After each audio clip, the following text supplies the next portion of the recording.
గుర్తు చేయాల్సిన వాళ్ళు చేస్తున్నారు. ఎందుకంటే ఈ నరేటివ్ని వ్యతిరేకించే వాళ్ళు ఎప్పుడు ఉంటారు కదా.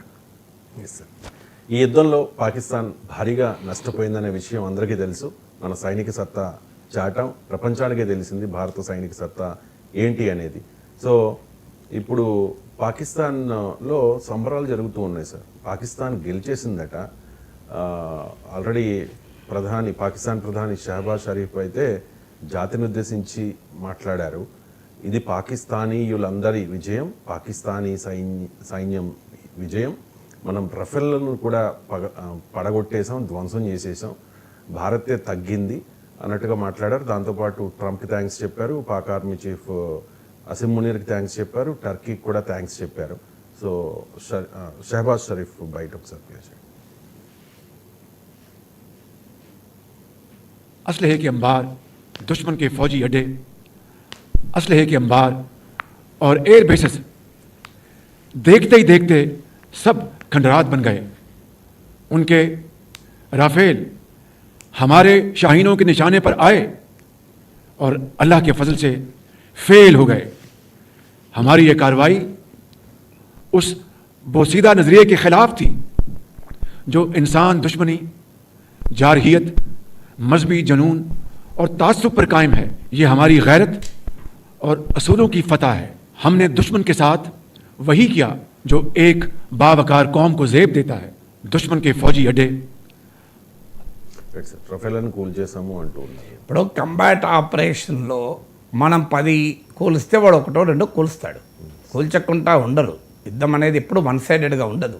ఇది నేను చెప్పడం కాదు, మన డైరెక్టర్ జనరల్ ఆఫ్ ఎయిర్ ఆపరేషన్స్ను ఇదే ప్రశ్న అడిగితే ఇలా పాకిస్తాన్ చెప్పుకుంటోంది కదా రాఫేల్ని కూడా కూల్చాము అంటే ఆయన ఏమీ రాఫేల్ కూల్చలేదు అని సమాధానం చెప్పలే.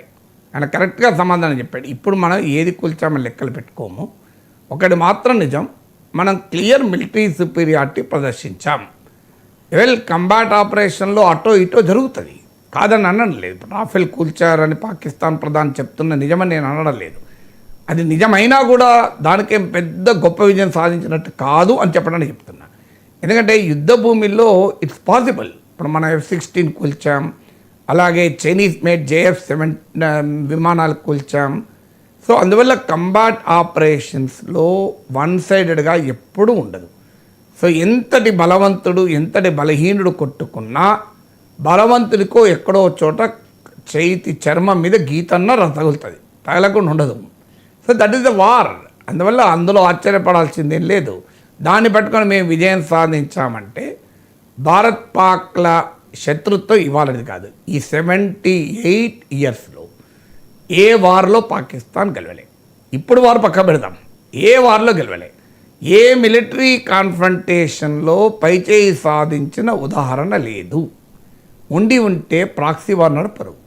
తీవ్రవాదాన్ని ఎందుకు ఎంకరేజ్ చేస్తారు? ప్రత్యక్ష యుద్ధాన్ని సాధించలేనప్పుడే వెనకకెళ్ళి వచ్చి వెన్నుపోటు పొడుస్తాడు. ఎప్పుడైనా వెన్నుపోటు ఎవడు పొడుస్తాడు? ఎదురుండి పోరాడ చాతకానోడు వెనకకెళ్ళి వెన్నుపోటు పొడుస్తాడు. పాకిస్తాన్ వాడు చేసేది ప్రాక్సీ వార్. అంటే తీవ్రవాదుల్ని మన దేశం పైకి వదులుతున్నారు. చాతనైనోడు ఎవడు ఆ పని చేయడు. చాతనైనోడు యుద్ధభూమిలో ఫైట్ చేస్తాడు.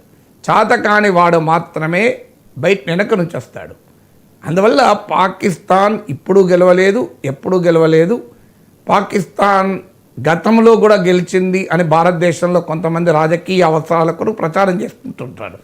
ఇండియా గతంలో వీక్గా రెస్పాండ్ అయింది. ఇండియా గతం వీక్ అంటే పాకిస్తాన్ గెలిచినట్టే కదా. ఇండియా వీక్ అయిందంటే పాకిస్తాన్ గెలిచినట్టే. రాజకీయ కారణాల రీత్యా గతంలో ఉన్న ప్రభుత్వాలు చాలా బలహీనంగా రెస్పాండ్ అయ్యాయని పాకిస్తాన్ క్రెడిట్ ఇవ్వదలుచుకుంటున్నారు రాజకీయ కారణాల రీత్యా. కానీ నేను స్పష్టంగా చెప్తున్నాను, దేశంలో కాంగ్రెస్ అధికారంలో ఉండని, బీజేపీ అధికారంలో ఉండని దేశమే గెలుస్తుంది, దేశమే గెలుస్తుంది కూడా. దేశమే గెలుస్తుంది, అనుమానమే లేదు. అందువల్ల 1965లో మనమే గెలిచాం, 71లో మనమే గెలిచాం, 99లో మనమే గెలిచాం, 2025లో మనమే గెలిచాం. రాజకీయ పార్టీలకు తమ పార్టీ అధికారంలో ఉన్నప్పుడు దేశం గెలిచింది, తమ పార్టీ అధికారంలో లేనప్పుడు దేశం ఓడిపోయిందన్న భావన ఉండొచ్చు. ఎందుకంటే వారికి దేశం ఓడిపోయింది అనడం ద్వారా పాకిస్తాన్ గెలిచిందని చెప్తున్నారు వాళ్ళు. నాకు అలాంటి భావన లేదు. అందువల్ల రాజకీయ పార్టీలు ఈ దేశం కన్నా వాళ్ళ రాజకీయాలు ఫస్ట్. భారత పౌరులకు నేషన్ ఫస్ట్, పాలిటిక్స్ కాదు. సో నేషన్ ఫస్ట్ అని ఆలోచించే ఎవరైనా 2025లో గెలిచాం, 99లో గెలిచాం, 71లో గెలిచాం, 65లో గెలిచాం అని నిర్ణయాత్మకంగా చెప్తారు. అన్ఫార్చునేట్లీ దేశం గెలవలేదు, మా రాజకీయమే గెలిచింది అనుకునే వాళ్ళు 25లో మాత్రమే గెలిచాం, మ్యాక్సిమం అయితే 99లో గెలిచాం, అంతకుముందు గెలిచామని చెప్పరు. కానీ దట్స్ నాట్ ట్రూ.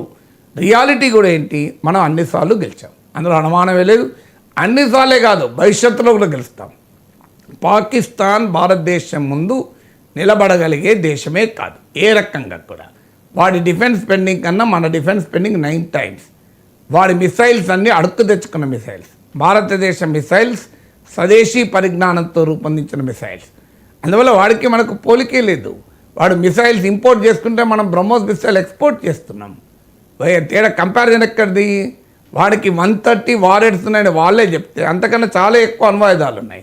అణ్వాయుధాలు ఉండడమే కాదు, దాన్ని అండర్ వాటర్ నుంచి కూడా ప్రయోగించగలిగే కెపాసిటీ ఇండియాకు ఉంది. అందువల్ల ఇండియాతో పోలిస్తే పాకిస్తాన్, భారత్తో పోలిస్తే పాక్, అసలు it is not even a comparison. అదేమైనా పెద్ద పవర్ఫుల్ నేషన్, మనకేం కంపారిజన్ పాకిస్తాన్తో? సో అందులో డిస్ప్యూట్ లేదు. కానీ మరి ఎందుకు పాకిస్తాన్ వాడు చెప్పుకుంటున్నాడు? మరి వాడు ఏం చెప్పుకోవాలి? మేము ఓడిపోయినా చెప్పుకోవాలా? వాడు ఏం ఇప్పుడు వాడు గెలిచామనే చెప్పుకోవాల్సి ఉంటుంది, ఇంకేం చెప్పుకుంటాడు వాళ్ళ ప్రజలకు? సో అందువల్ల వాడు మేము గెలిచాం చూడు, గెలిచే ఉంటే పాకిస్తాన్ స్వభావరీత్యా ఆగేవాడే కాదు.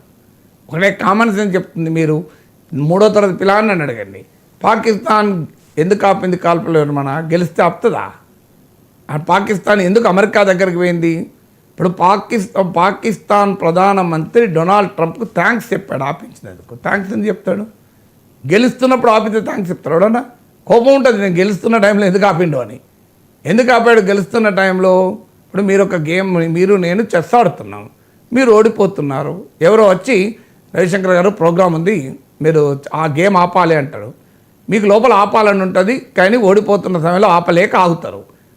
మీరు వెంటనే వేరే వాళ్ళు వస్తే, సార్ నాకు ప్రోగ్రామ్ ఉంది సార్, నేను వెళ్ళిపోవాలి అని థ్యాంక్స్ చెప్తారు వాళ్ళకు. కానీ మీరు గెలుస్తున్న సమయంలో థ్యాంక్స్ చెప్తారు ఎవడన్నా? ఆగవయ్యా ఇప్పుడు డిస్టర్బ్ చేసావు, నేను మంచిగా గెలుస్తున్నా అంటారు ఎవడైనా. సో మనం మంచి నిద్రలో ఉంటాం, ఎవడా లేపితే థ్యాంక్స్ అండి నన్ను నిద్ర లేపారంటారా? కామన్ సెన్స్ కదా ఇది. మనం మంచి నిద్రలో ఉన్నప్పుడు, అంటే మనం అడ్వాంటేజ్ పొజిషన్లో ఉన్నప్పుడు మనం రియాక్షన్ వేరుంటుంది, మన డిసడ్వాంటేజ్ పొజిషన్లో రియాక్షన్ వేరుంటుంది.